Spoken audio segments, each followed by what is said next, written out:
നിന്നോട് വല്ലതും അന്യായം ചെയ്തിട്ടോ പ്രവർത്തിച്ചിട്ടോ ഉണ്ടെങ്കിൽ അത് എന്റെ പേരിൽ കണക്കിട്ട് പോകാം. പൗലോസ് എന്ന് ഞാൻ സ്വന്തം കൈയാൽ എഴുതിയിരിക്കുന്നു, ഞാൻ തന്ന തീർക്കാം. ഈ ലേഖനത്തെ കുറിച്ച് നമുക്ക് കൂടുതൽ ധാരണയുണ്ട്, അറിവുണ്ട്.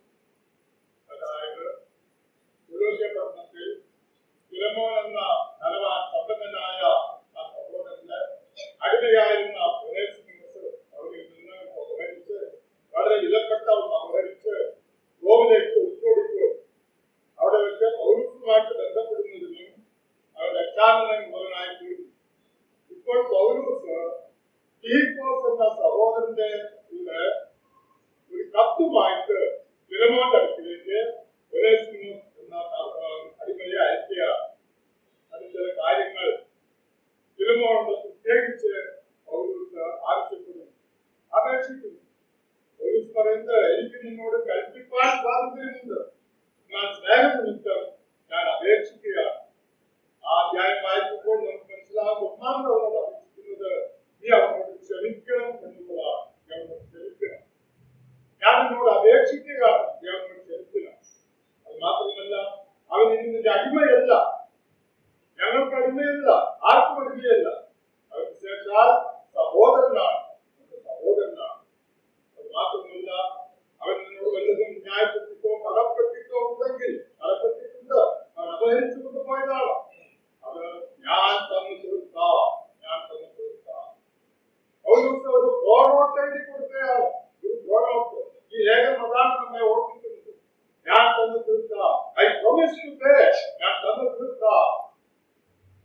ഞാൻ സ്വന്തം കൈയാൽ എഴുതുന്നു, അത് എന്റെ പേരിൽ കണക്കിട്ട് കൊണ്ടായിരുന്നു. എന്താണ് അതിന്റെ അന്ത്യം എന്നുള്ളത് നമുക്ക് ഊഹിക്കുവാനായിട്ട് കഴിയും.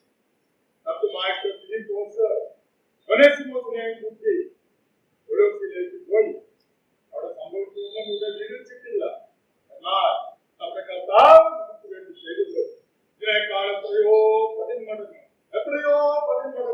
അധികമാണ്. 1000 പതിന്മടങ്ങ് അധികമാണ്.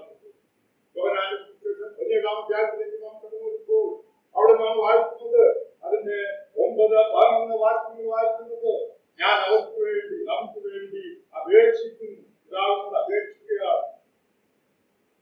21 അധ്യായത്തിൽ അവൻ ക്രൂശിൽ കിടന്നുകൊണ്ട് അവൻ നമുക്ക് വേണ്ടി അതെ ക്ഷമിക്കുവാനായിട്ട് പിതാവിനോട് പറയും. ഇവർ അറിയാൽ ഇവരോട് ക്ഷമിക്കണമേ എന്നാണ് കർത്താവ് ക്രൂശിന്മേൽ പറയുന്നത്. നമുക്ക് വലിയ ബാധ്യത, വലിയ കടബാധ്യത.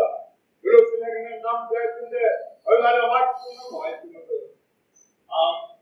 അതെ നമ്മുടെ ഉണ്ടായിരുന്നതായ ആ വലിയ കടബാധ്യത ചട്ടങ്ങളാൽ നമുക്ക് വിരോധവും പ്രതികൂലമായിരുന്ന കൈയെഴുത്ത് മായ്ച്ചു ക്രൂശിന്മേൽ തറച്ചു നടുവിൽ നിന്ന് നീക്കിക്കളഞ്ഞു.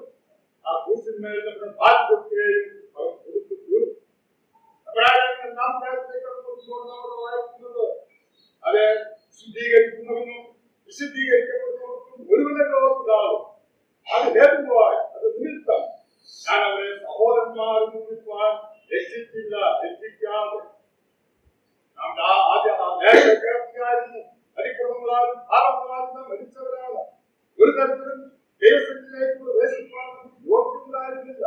എന്നാൽ നമ്മുടെ അതിക്രമങ്ങൾ നിമിത്തം അവർ മുറിവേറ്റു, നമ്മുടെ അകത്യങ്ങൾ നിമിത്തം അവർ തകർന്നു നിൽക്കുകയാണ്. നമ്മുടെ ബാധ്യതയും അവർ ഏറ്റു.